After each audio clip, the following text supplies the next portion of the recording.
Hi, I'm Keith Johnson.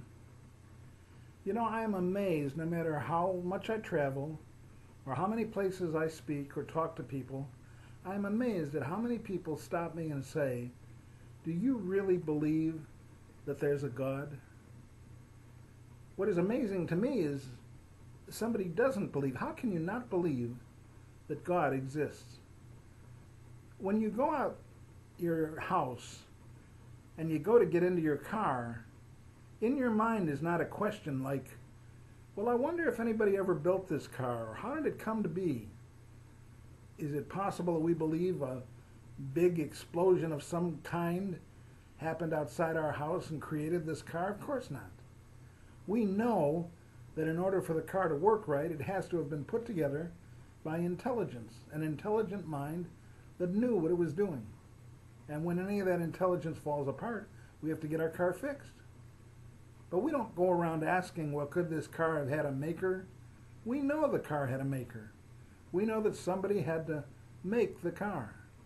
Same thing is true with your house. You know somebody had to build your house. By the same token, how can you possibly look at the earth and the sun and the solar system and the galaxies that exist and see them in order day after day and not realize that there had to be a great creator? We know that God exists because of what we see, because of the evidence. Just as you know that there's a car manufacturer, and just as you know that there's somebody that made your house, and just as you know that there's somebody that put businesses together, and all these other things that promise evidence of a maker having done things to put things together, God is the greatest maker of all. And just the causation of the world is enough to believe. Let me share with you some facts that put you in awe and wonder of who God is and what God has really done.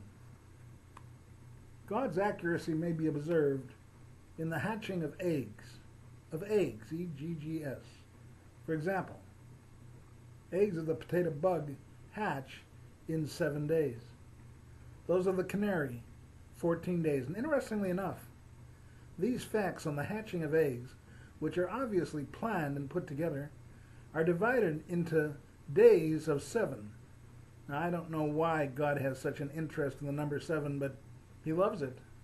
I know there are theories like the 3 represents the Trinity and the 4 represents man, and therefore 3 and 4, 7 puts God and man together, but I don't know if that's true or not. But I know that the order that is done had to be by an intelligent being.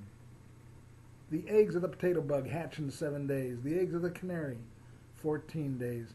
Those of the barnyard hen, 21 days. The eggs of ducks and geese hatch in 28 days. Those of the mallard, 35 days. The eggs of the parrot and the ostrich, 42 days, all divisible by 7, the number of days in the week. Let me tell you some other things. God's wisdom is seen in the making of an elephant. The 4 legs of this great beast all bend forward in the same direction. No other quadruped is so made. God planned that this animal would have a huge body, too large to live on 2 legs. For this reason, he gave it 4 fulcrums, so that it can rise from the ground easily. Or take the horse. He rises from the ground on his 2 front legs first. A cow rises from the ground with its 2 hind legs first. Who planned that? Somebody put these animals together, and not all the same way, but with intelligence, and with different intelligence for each different animal. God's wisdom is revealed in his arrangement of sections and segments, as well as the number of grain. Each watermelon has an even number of stripes on the rind. Each orange has an even number of segments. Each ear of corn has an even number of rows. Each stalk of wheat has an even number of grains. Every bunch of bananas has its lowest row an even number of bananas, and each row decreases by 1, so that one row has an even number and the next row an odd number. The waves of the sea roll in on shore 26 to the minute in every kind of weather. All grains are found in even numbers on the stalks. And the Lord specified 30-fold, 60-fold, and 100-fold, all even numbers.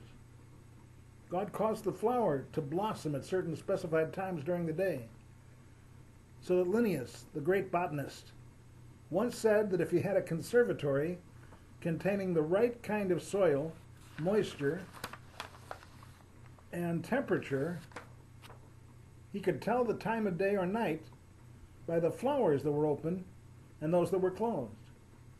The lives of each of you may be ordered by the Lord in a beautiful way. If you open your mind and see what's going on, you can come to understand. The entire world is made by intelligence, by a God who cares, and a God who wants to make himself known to us. Is there a God? How can even we pose the question? We know there's a God. Look in our hearts.